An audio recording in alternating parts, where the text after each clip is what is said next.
Bonjour à tous et bienvenue à notre séquence relative au dépôt des pièces justificatives pour le paiement des indemnités journalières. Je suis Agathe Tréberne, chargée de relations entreprises à la CPAM du Finistère et nous allons voir ensemble comment transmettre des documents complémentaires après la transmission d'une attestation de salaire. Cette présentation va durer une dizaine de minutes. Pour commencer, un petit rappel.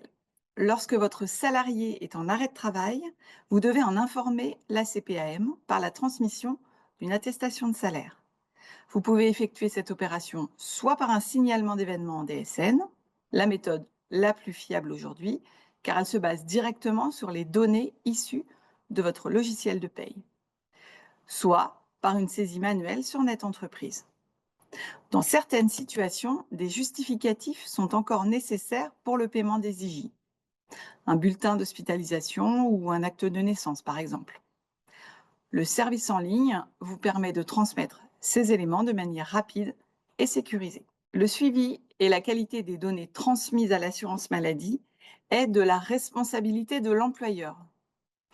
Il est donc recommandé de consulter régulièrement les comptes rendus métiers disponibles après chaque transmission. Ce sont ces comptes rendus qui vous permettront de savoir s'il manque des pièces au dossier pour finaliser le paiement. Quelle que soit la CPAM de rattachement du salarié, l'employeur ou le tiers déclarant peut utiliser le service en ligne disponible sur le compte entreprise, sur Net Entreprise. La transmission des pièces se fera directement dans la bonne CPAM en fonction du numéro de sécurité sociale du salarié. Cet outil ne concerne que les agents couverts par le régime général. Cette précision est importante. Pour les autres régimes, vous devrez vous adresser directement à la caisse gestionnaire. Voyons maintenant comment concrètement déposer ces pièces justificatives. Vous le voyez à l'écran, 3 étapes, c'est simple, rapide, efficace. Première étape, la création du dossier. Une fois que vous êtes arrivé dans le compte entreprise, vous pouvez cliquer sur « Gérer un dossier d'indemnité journalière ». Vous passez soit par le menu à gauche de votre écran, soit vous cliquez directement sur le carré bleu. Dans un premier temps, vous devez indiquer le numéro de sécurité sociale de votre salarié, ainsi que les 3 premières lettres de son nom de famille. Pour les femmes mariées, les 2 noms fonctionnent. Attention, soyez vigilants sur les 3 premières lettres du nom de famille. Si il y a un espace, si c'est un nom composé, il faudra vraiment matérialiser cet espace. Si votre salarié est couvert par le régime général, il sera reconnu et son identification apparaîtra à l'écran. Les 3 premières lettres de son nom et prénom seront visibles dans un pavé gris et une coche verte apparaîtra. Par contre, si l'assuré n'est pas reconnu, une mention rouge sera affichée. Dans ce cas, la transmission des pièces justificatives devra se faire par courrier à la CPAM de rattachement. Une fois l'étape d'identification du salarié effectuée, vous pourrez compléter toutes les informations relatives au salarié, à son absence et à la création du dépôt. Vous commencez par l'origine de l'attestation de salaire, donc là c'est soit la DSN, soit Net Entreprise. Le motif, ça peut être une demande initiale, suite à un compte-rendu métier ou suite à un courrier de la caisse primaire. Une liste déroulante est proposée en fonction du risque choisi, maladie, maternité, accident de travail. À noter cependant, la transmission de ces pièces, bulletin d'hospitalisation ou extrait d'acte de naissance, est de la responsabilité du salarié. Mais si vous êtes en possession de ces documents, vous pouvez utiliser le service en ligne pour un traitement plus rapide, notamment en cas de subrogation. Attention cependant, une petite précision, s'il y a plusieurs documents à fournir, vous ne devez pas dépasser les 5 mégas au total. Et vous ne pouvez utiliser que du PDF. Alors concrètement, vous allez télécharger le fichier depuis votre ordinateur. Une coche verte indique que la pièce a bien été téléchargée. L'aperçu est consultable. Vous cliquez sur l'icône de l'œil et cette pièce peut être supprimée en cas d'erreur. En cas de demande spécifique, notamment suite à une demande de la CPAM. Vous pouvez également ajouter un document qui ne serait pas dans la liste déroulante.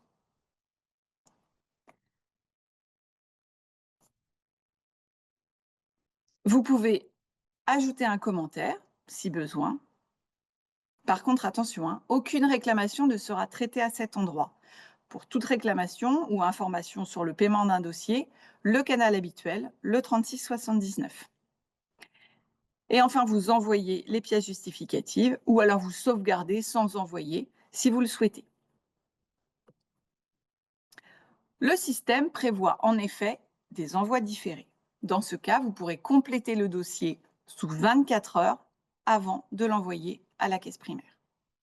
Comme déjà évoqué, l'envoi s'effectue instantanément et il est dirigé directement à la CPM de rattachement du salarié. À noter enfin la prise en compte des mutations éventuelles, ce qui présente un avantage très intéressant pour le déclarant. Voyons ensemble quelques situations particulières ou points de blocage.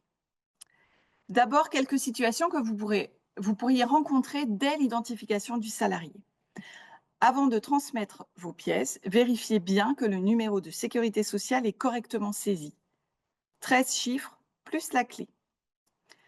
Et pour les 3 premières lettres du nom de famille, il faut l'entendre littéralement.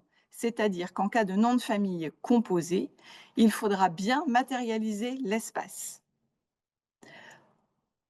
Le dernier jour de travail doit être inférieur ou égal à la date du jour. Et pour finir, vous pouvez compléter un dossier existant, mais vous ne pouvez pas faire de doublons. Et créer un nouveau dossier avec le même numéro de sécurité sociale, le même dernier jour de travail et le même motif d'arrêt. Quelques erreurs techniques cette fois qui peuvent également survenir. Le site est temporairement inaccessible et dans ce cas, vous essayez à un autre moment de la journée, tout simplement. Parfois, vous pouvez être confronté à un bouton grisé. Vérifiez bien que vous aviez sélectionné le document. Et enfin, si votre document n'est pas au format PDF, il ne sera pas accepté par le système. Et n'oubliez pas, le volume des pièces ne doit pas dépasser les 5 mégaoctets au total. Le service propose le suivi de vos dépôts uniquement. Vous n'aurez pas d'informations sur le traitement des dossiers. Des filtres et des codes couleurs vous permettent de naviguer facilement.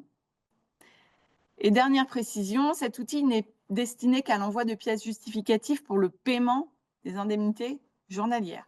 Aucune réclamation n'est possible par ce biais. Elles ne seront tout simplement pas traitées.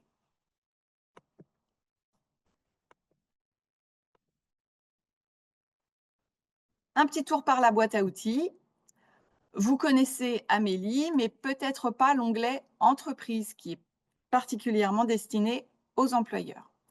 L'accès est libre, sans inscription ni code d'accès, et vous y trouvez des informations réglementaires qui sont mises à jour très régulièrement. Quelques outils supplémentaires à votre disposition. Si vous avez un compte LinkedIn, vous pouvez vous abonner à la page Assurance Maladie du Finistère. Vous y retrouverez des informations, de l'actualité et notamment les dates de webinaires à destination des employeurs. Également la newsletter 3 minutes entreprise avec une parution mensuelle. Peut-être que certains la reçoivent déjà. Vous pouvez vous abonner sur le site Amélie Entreprise. Les numéros de téléphone à connaître, le 3679 pour la gestion de vos dossiers et le 0806 800 700 pour la gestion du compte utilisateur Net Entreprise. Ma collègue Isabelle Foucault et moi-même sommes à votre disposition pour vous accompagner sur les outils digitaux de l'assurance maladie. Nous proposons également une assistance technique. N'hésitez pas à nous contacter sur le mail indiqué à votre écran. Cette présentation est maintenant terminée.